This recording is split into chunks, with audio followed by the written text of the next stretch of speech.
I have a friend who is older than me who made a comment that I found very insightful.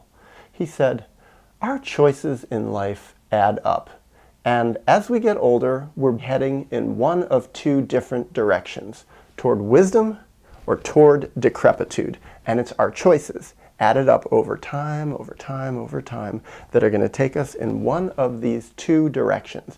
And the more choices we make in this direction, the further and further we get on this path, toward wisdom or toward decrepitude." Well, I'm not as old as he is, but I am getting older. And I do see this in life, that people that I've known for a long, long time, especially the people who are my age that I've known since they were children, I've seen the choices they make.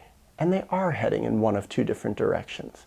And it's interesting. What I've also seen is it seems that most people are heading toward decrepitude. And when I look around in the world and I look at most older people, especially people that are quite a bit older, 70s, 80s, 90s, most of them are in decrepitude. They're breaking down. Their bodies are breaking down. They've made bad decisions with their bodies. But it's mostly in their mind, in their thought processes, in their attitudes, in their relationships. There's something about them that isn't wise, it isn't giving, and it isn't loving. And a lot of times the things that they had in their lives that disguised who they really were underneath the surface, their grandiosity, their work, their career, their fanciness, the things they had that made them look fancy, well, a lot of that just wears away. And what really was going on under the surface, the real character that they had, it shows up in their life. And usually it just requires looking at them to be able to see this. But sometimes maybe you just need to talk to them a little bit. I can't think, just even in the last week, some of the old people that I've had more close interactions with, broken down, miserable, feeling suicidal, looking like hell, alcoholic, really, really unkempt, not smelling so good, very, very, very lonely, depressed, unhappy, angry, never ever ask me anything about myself, just very self-centered. And yet, on the other hand, I have very few examples of older people who are really giving, really caring, really insightful. Very, very few people are making that path, making the choices that add up toward real, sincere wisdom. Now, what is it? What is it that allows people, in my opinion, to make choices that go toward more wisdom and away from decrepitude, from breakdown and misery?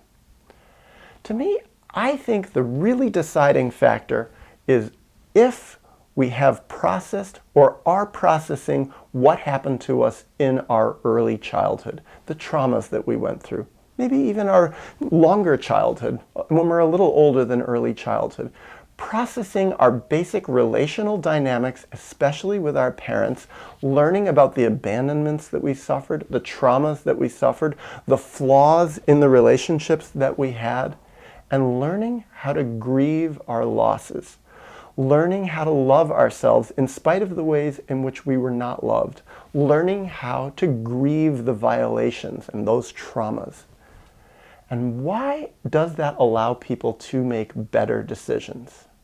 Well, what I've seen is when people don't process the bad things that happen to them, they end up repeating those dynamics over and over and over again. And when people end up, when they're old, living in decrepitude, often they're just playing out the dynamics, the unconscious dynamics that were set in place decades and decades before when they were very little children. They're playing out the horrible relational dynamics of their families, and they're still trying unconsciously to get their parents, who are long since dead, to love them, often by proxy. And what they're ending up doing is becoming old people who are still selfish, hurt little children who didn't get their needs met. And they're trying to get the world to do it. They're looking for rescue. They're looking for doctors to rescue them. They're looking for their children to rescue them. They're looking outside people in the world to rescue them. And they're just the people who just take.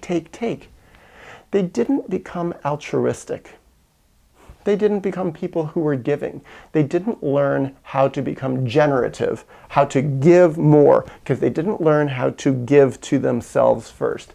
They did not resolve their traumas. They did not make sense of their history of violation. And that's why I think so many people hate getting older, because life really doesn't get better. Nature doesn't honor people who make these bad decisions toward dishonesty and toward being shut down. What I see is nature and life honor truth. Nature and life honor decisions that are courageous and go toward wisdom, breaking the lies of our family systems from when we were children and headed more toward grieving. Grieving. It's such an interesting subject, especially when I think about people getting old and becoming ugly, having ugly characters.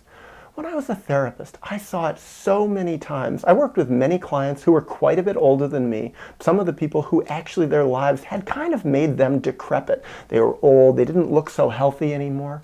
And yet, what I saw again and again and again, such that I take it as a rule of life, a part of the wisdom, the life experience that I've gained, is when people really began to grieve, when they let out the ancient emotions of their childhood that they'd held in for so long, when they were able to look at what happened to them and feel what had happened to them, to feel that loss and to make sense of it, their energy came back, the blood came back into their faces, and they looked young. I saw people who I did not think were beautiful become beautiful, and it happened fast. And it happened as the consequence of being honest, of going toward that grieving process and entering it. People really becoming lovely and looking young. And in those people, I could see people steering away from decrepitude and going more toward wisdom and more and more. And the more people stayed in that path, what I saw, I couldn't believe it. And I've seen it in myself too. Becoming younger. Some part of our soul infiltrating our whole system and making us at some emotional, maybe even you could call it a spiritual level, making us more youthful.